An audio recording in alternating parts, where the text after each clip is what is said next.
Welcome to the Unlock Your Journey podcast by Fakra, where we shine a light on the incredible achievements and success stories of Africans around the world who are excelling in various industries, businesses, and professions. Join us as we dive deep into engaging conversations with entrepreneurs, professionals, and thought leaders who are making a significant impact in their respective fields.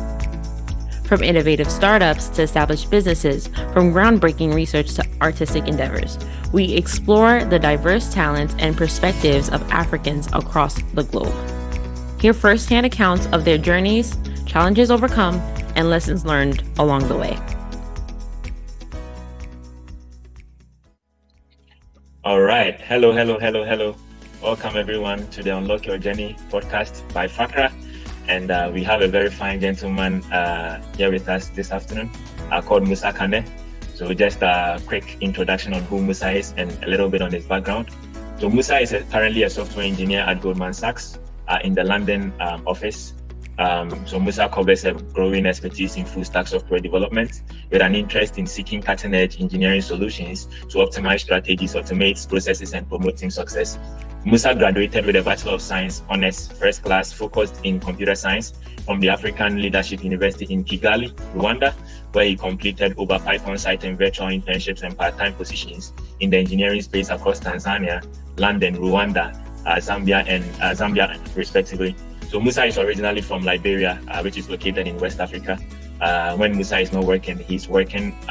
When Musa is not working, he's obviously working out. I see the gym gurus here. And then Musa also enjoys playing soccer, cycling, and then also boxing. So it looks like he's a fitness man, so to speak. So that's a little bit background on our guest Musa. And so I got to know Musa, I think back in 2021, obviously being a software engineer at Goldman Sachs myself in the New York office. I've gotten the opportunity to work with Musa for I think 2 years now. And it has been really an exciting journey with him. Musa is really a hardworking person. And I've been really sort of like, encouraged sometimes by sort of like the dedication that, he puts towards the projects that he's given. So this podcast will be primarily to learn a little bit about who Musa is and then basically his career path so far and then even to Goldman Sachs. So we'll jump right into it. So Musa, thank you once again for coming to Fakra Unlock Your Journey podcast. Actually, you are also the first guest, so just 1 minute or 30 seconds. How does it feel being the first guest on the Unlock Your Journey Fakra podcast?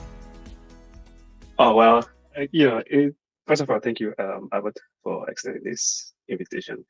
Being the first guest, I would say it's kind of scary because, it gives you, it's kind of scary in a way that, it puts you in a position where you set the bar as to how the rest of the conversations will go, maybe with other people, because then they'll watch previous video, be like, oh, okay, if you set the bar too high, then they'll work towards that. But if it is too low, then they'll just, So I think it's good. It's an honor. I'm happy to be here, and I look forward to how, this conversation will go. Amazing. All right, let's get right into unlocking the journey. So Musa, obviously, introducing you, we realized that you were a Liberian-born person. So we just want to know a little bit about your early life, right? How being born in Liberia was like for you, a bit about your family life, and then sort of like the dynamics that shaped your early life. You can incorporate in there like your early schooling experience. So basically middle school and high school, and then let's begin with that, like early life, and then how family shaped your life, and then being born in Liberia. Tell us a little bit about that. Okay, so I, like you said, I was born in Liberia. Mm-hmm. So Liberia is on the west coast of Africa, right? So we have neighboring countries like Guinea, Ivory Coast, Sierra Leone. So as as some of you might be aware, Liberia went through like 14 years of civil war. Mm-hmm. So part of my journey, growing up in Liberia, we had to take some time go to Guinea because of the civil war. So I grew up, did some of my growing up in Guinea, and then from there we came back to Liberia. But I come from a family of a very sort of extended family because, like the culture that I grew up in or the family setting, it's kind of large, right? So we have mother's family, father's family, and from where I come from, which is considered the whole congregation as family.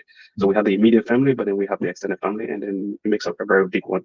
But what I really like about, the whole culture there, especially with the family setting, is that you get to come up a certain way, right? So, like for example, regardless of whether you have money or not, you are instilled within you discipline, right? So they sort of put you to the discipline test. They make you work harder, at least to be able to fend for yourself at an early stage, and also just having respect for everyone. You're just treating everyone with the utmost respect you can. So these small values, I got to get them very early when I was growing up in Liberia, and also um, we have part of the family members in the city because we have like 15 counties in Liberia. So I'm from one of the counties, so it's called Lofa, right?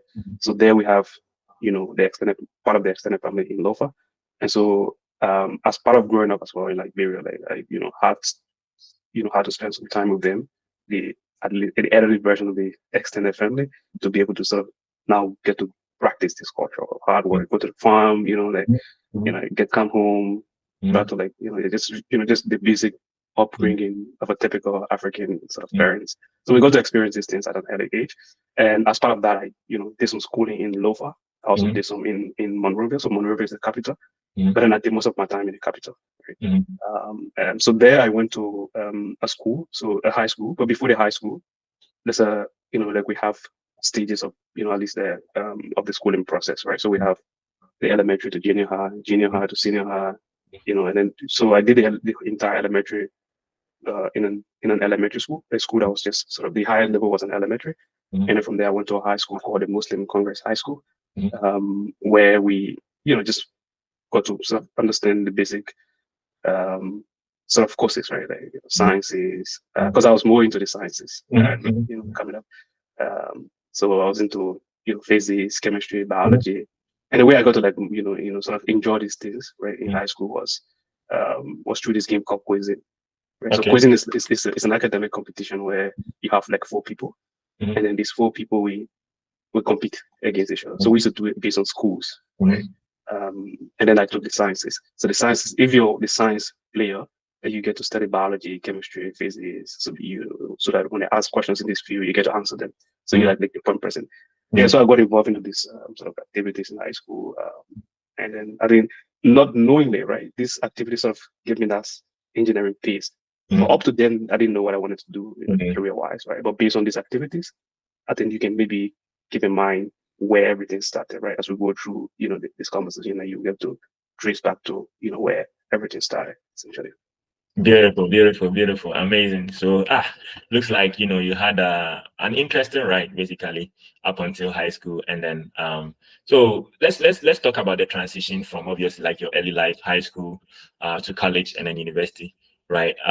Basically, how was the transition like for you from high school to university, and then what influenced sort of like the university that you wanted to go to? Let's talk a little bit about the transition, from early life to college and university. Yeah, so the transition process was pretty rough, right? Because so in Liberia, the accepted norm or the wider practice, approach by most of the young folks is when you're finishing high school, you sort of get involved into student politics. So student politics, these are like it's like the thing, right, in Liberia where you go, you critiques, sitting, politicians, active politicians in the country, and then you go to university. So we have the University of Liberia, which is now free, but it's because of now that it's free, it's very hard to enter into because of the huge amount of populations. And then we have other private universities that are very expensive. So coming from a background, a financially challenged background, so the roughness there was that the University of Liberia wasn't offering a course of my liking, right? And then private universities were very expensive. So then that now give me just one option, right? What are you going to do? Like, you're just going to look for online sort of opportunities to be able to do uni. So that transitional process took me up to I think 6 months, right? I just looked for different universities online, see if I could sort of pursue this opportunity on a full-time scholarship basis. And then luckily for me, in 2017, I came across the African Leadership University in Rwanda. Yeah, and then I just sent an application there, and yeah, I was able to get in on a full scholarship, and yeah. That's amazing. That's amazing. Okay, so we've discussed a little bit about like the transition into like college life, and then so at what point during the college days did you establish, oh, okay, I want to actually go into this career path, and then basically what was sort of like that decision like, because usually it is in college that we decide that, oh, I want to become this, I want to become that, right? So like what was sort of like the process like for you, sort of like determining like exactly what you want your career path to look like, and then what are some of the factors that helped you in determining that? Okay. Yeah. So the first, so if I get your question correctly, the what was it like determining the career, and what are some of the factors that I put in the Correct, career, right? correct. Yeah. So determining, first of all, I didn't know what I want to do, right? I Okay. just all I needed was, oh, I need to go to uni and I need to get a degree. But then one of the determining factor there was that, like I said previously, I had a background in the sciences, so math, physics. So I definitely knew that I was going to do something in that field, right? So when I went to college, and interestingly, the African Leadership University, they have a 1 year program for all sort of new sort of admitted students, right? So then you spend 1 year just doing courses that are totally unrelated to your intended course. So we do leadership core courses, entrepreneurship, communication, working with data and making decisions, managing projects. So we get to do these 4 courses for the whole year. So I think the rationale behind that is to, just give you the awareness, right? That basic leadership awareness of how to go about with things, how to manage projects, how to communicate with people effectively, how to be a self leader, right? So after, that 1 year of going through the program, I got to like connect with people now of different discipline and different background from different nationalities. And that's where I started to establish some strong connections of some, friends that we up to now is different. And the way that happened is because the university is quite diverse. So they have people from Nigeria up to like 40 plus nationalities in the school, if not more. Yeah. So I got to now connect with people. And the way most of these classes went, or these programs, across these courses, it's like they have growth week. So growth week is like people of certain skills. We put a hand up, say, oh, I want to maybe organize this course, or I want to organize this workshop, and then teach something that I know, right, to my fellow students. And so one of these courses turned out to be, a web design course, a web design sort of workshop that I signed up for during one of the script weeks in the first year. And then I was very surprised when I went there. I remember, a colleague of mine, like, I didn't know him, right? And then he was designing a website, like in a workshop, like using HTML and CSS. So he literally just read the code, see the result, and it was like magic to me. I'm like, what is going on here? So that's when I'm like, oh, okay, I definitely know what I'm going to be doing now. And then after the workshop, immediately I just went to him. I'm like, man, you got to teach me this thing. I don't know it. I have no idea what's going on, but you have to teach me this thing. So, and then he's one of my closest friends today. So and one thing I even add to that is like it takes actually humility to sort of like want to actually let someone to teach you something you don't know, because sometimes like we might think that, oh, we actually want to learn it by ourselves. So sometimes I also know that it's okay to ask for help, because what it might take you yourself to do, like when you seek help, like exponential results within the shortest amount of time.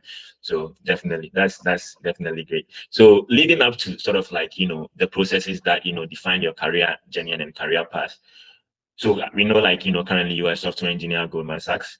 So how did you come about your current role? Like how did you learn about like the job, and then how was sort of like the interview process? Like I know my audience would like to know about that. Yeah. So the way I got to know about the different roles and that led to this current one was through now the cycle that I sort of created, that got involved with on campus, right? So like some people can be very ambitious, and one of the interesting thing about the uni there is that people came with pre sort of defined mindset of what they wanted to do. So there are people who were literally in different universities that just came there, and so they knew what they wanted to do. They were already practicing it, and then some of them were already applying to companies like Google, Facebook, all these big tech companies. But then that's the cycle that I found myself within, right?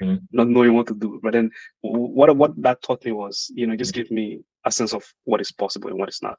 right? So, with these exercises and these activities that, happen over the time, I saw, these guys now applying to these big companies.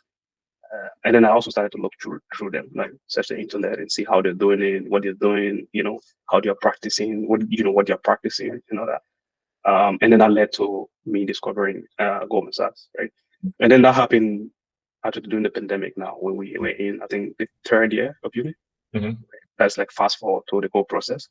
Mm-hmm. And then I discovered Goldman Sachs, and then we were in lockdown, and I just used that whole time to, just go in, look for these opportunities, apply to them, prepare, and then, yeah, that's how I. Great. Amazing. So, we've discussed a little bit about, your early life. We've discussed a little bit about college and uni life.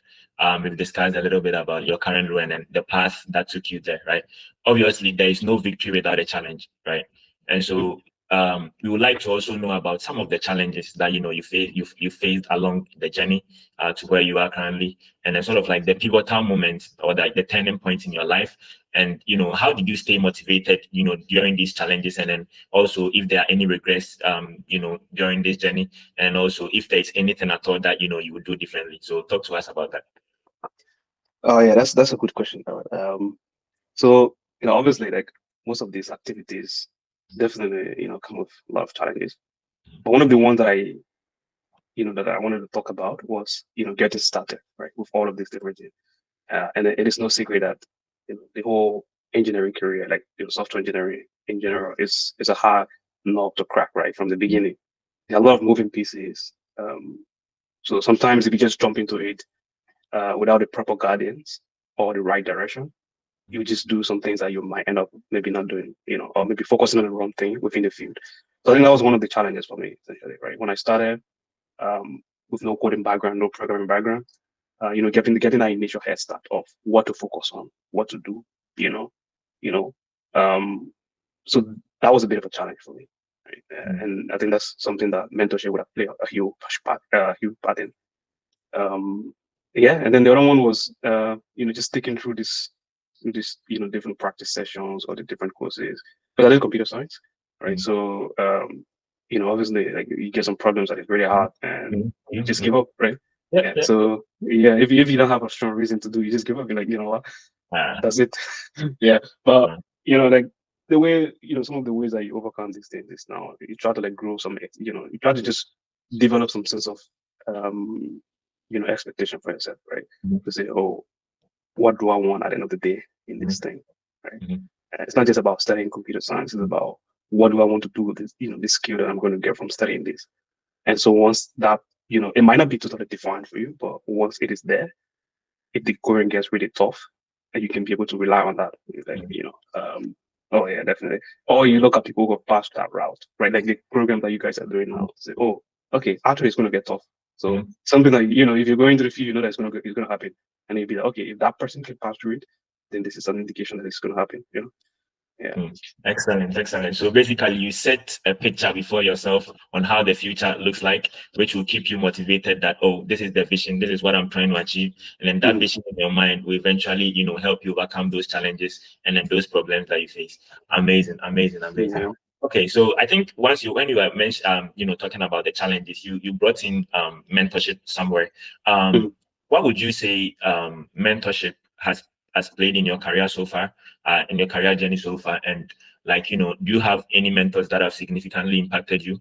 And then also, have you also had the opportunity to mentor any person?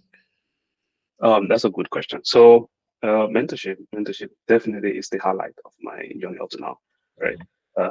And the funny thing is, the mentor that I got, right, up to this point, that I'm really, really sort of I've learned a lot from, is not in the tech space. Yeah. So they're not in the tech space. So they are, they are researchers, right? They're into the research space, into the environmental space. But the way we got to connect was on campus. So they came on campus as a resident. So, the school has this program where they bring in experts for certain, courses based on, specific programs. So that person came in as an expert in residence, and then we got to connect. And then we had a meeting, and then, they needed a website, like, always, like they needed a website to be able to host their work, right? Publish their work, And then by then I was hungry. I was hungry. I wanted to just learn stuff, do stuff. And then I went to them like, you know what, I'm going to do this for you for free. Like, Okay. just tell me what you need. I'll Okay. build your website. You don't have to pay me, right? And then I just, went all in, build a website, publish it for them. And then that's where, we started to establish a connection, right? So they left and then they came back. While they left, they came back, but then we were in touch. So I think one of my internship the last internship before the Goldman Sachs internship, it was actually through them that I got it here in London, in the middle of the pandemic, where in companies are resending offers and all that. The person held my hand like, oh, this internship, I work here, it's good that you can come in. And then the internship was actually a project that I also proposed to her that, oh, this could be something that will help with your work, right? Within this department, within the discipline, that you can, just use to automate some of the processes that you're doing. And then we turned into an internship with the University of Sheffield yeah. Yeah, so mentorship has been has been the highlight of my career, right? And that is something that I urge everyone to really seek if you can seek early. As in mentoring someone, I've done so indirectly. I've not I wouldn't say a lot about that because I haven't really done it a lot. But then I've provide indirect mentorship, like someone is maybe supposed to prepare for the interview or they need maybe advice on certain things. But then this is something that I'm definitely sort of intentional about paying forward, right? Like doing more. And one of the ways that I think about doing it is, I think we will probably hit that point at some point, but there are a lot of different challenges, especially with the African communities, right, in accessing some of these spaces or making use of some of these spaces when they come there. They need, they probably need direction, they need how to navigate these things. So this is something that I'm looking into, seeing how we can be able to offer, services in the space that, will not just benefit people that are in the space, but people who want to come there. Right? Yeah. Amazing. Interesting story that Musa is sharing with us. So obviously you tagged a little bit on about some of the ways that you plan to sort of like help with this mentorship aspect. So we can jump right into it and then discuss a little bit about the future, right? Because the future is something that is definitely going to come. It's all part of time, right? So let's talk a little bit about how the future looks like. Is there anything that you are looking to achieve, let's say in the next 5 to 10 years? And it's also engaging in the development of the African continent in general, also a part of plans. Talk to us a little bit about your future aspirations. Yeah, that's a big question. That's something that I also think about every day, right? Like what does the future hold in the next 2 years, 3 years, 5 years? But one thing that is definitely certain is that I want to keep top of the trends of technology, the different tools that we're using to solve the day-to-day activities in the industry, right, outside of the industry. I definitely want to keep top of these technologies and also make sure that we can also extend the different approaches of how we're keeping top of them across, not just for ourselves now, but people who also want to go there. Because one of the things I realize is that people that I want to do computer science now, they are kind of panicking because of all of the different involvement of AI and like the trends in technologies and how it's sort of surfacing in, right, for current engineering position. So I want to like keep that on that space and make sure that people that are coming at least now or the people that are aspiring to do something similar in the software engineering space specifically, they can have the right mentorship, they can have the right guardians, right? They can have the tool set that will set them up for success, right? I know that's going to take a lot of work. It's not going to be a 1 day, 2 day thing. But this is something that I'm sort of involved into. And then I'm also like in contact with colleagues that have already passed through this route to be able to make something of the joint so that we all can share collectively, especially with the African settings, and then from there we can extend. So this is something I've been doing, and also one of the things that you might not know, right, is that I'm also interested in conservation. So environmental conservation is something that I also, as I sort of I've been involved into for quite a bit, and I wanted to see if we can also do something in that space within the next 5 to 10 years. But then it'll be leaning towards the digital aspect of things, right? How do we digitize some of these things? Right? How do we get the local communities that are involved into these different conservation activities that have they are facing the challenge, like real time, right? Like the poaching thing, the human wildlife conflict thing. These are things that we need to digitize, right? To make sure that we get stakeholders and decision makers aware of some of these things. And how do we map out, these different transboundary conservation places, across international borders? So these are things that I'm thinking about, and as we navigate space. Yeah. Interesting. Looks like Musa has a lot of big plans for Africa. So Africa, all I can tell you is like, look out, watch out for Musa. Great. So obviously it looks like, you discussing like, what the future is looking like. Looks like you have a lot of big plans for Africa, as I was saying. That means Africa means a lot to you, right? So can you just share to us, like, personally, what does Africa mean, being African means to you?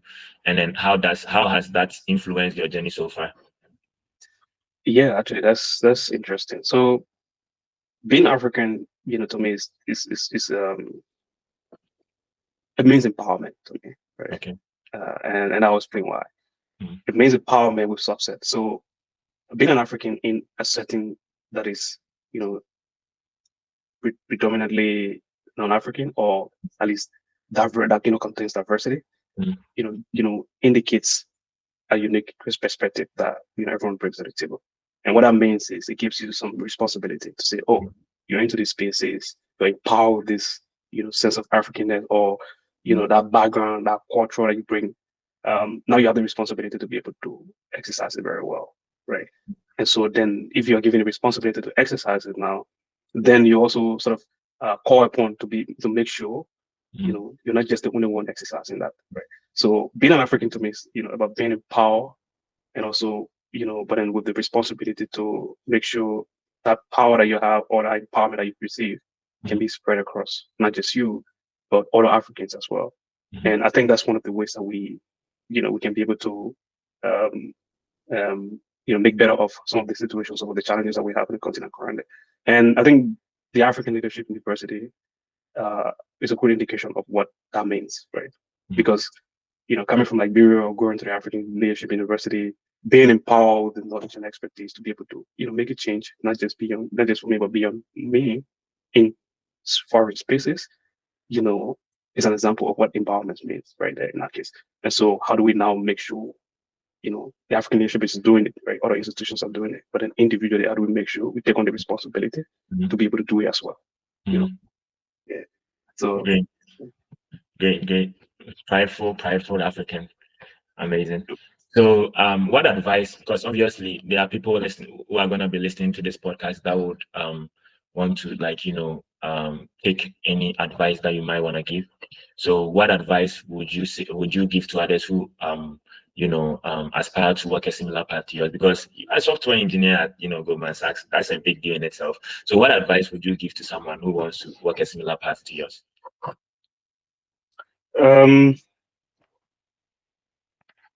Yeah, so what I would say is, just first of all, have an open mind, right? Be very open-minded, and be willing to be teachable, at least. Because if you recall from my my aha moment of, oh, I want to be a software engineer, was because I saw someone doing it, and then I went to them, I'm like, you got to teach me this thing. I don't know it, right? Or show me the ropes.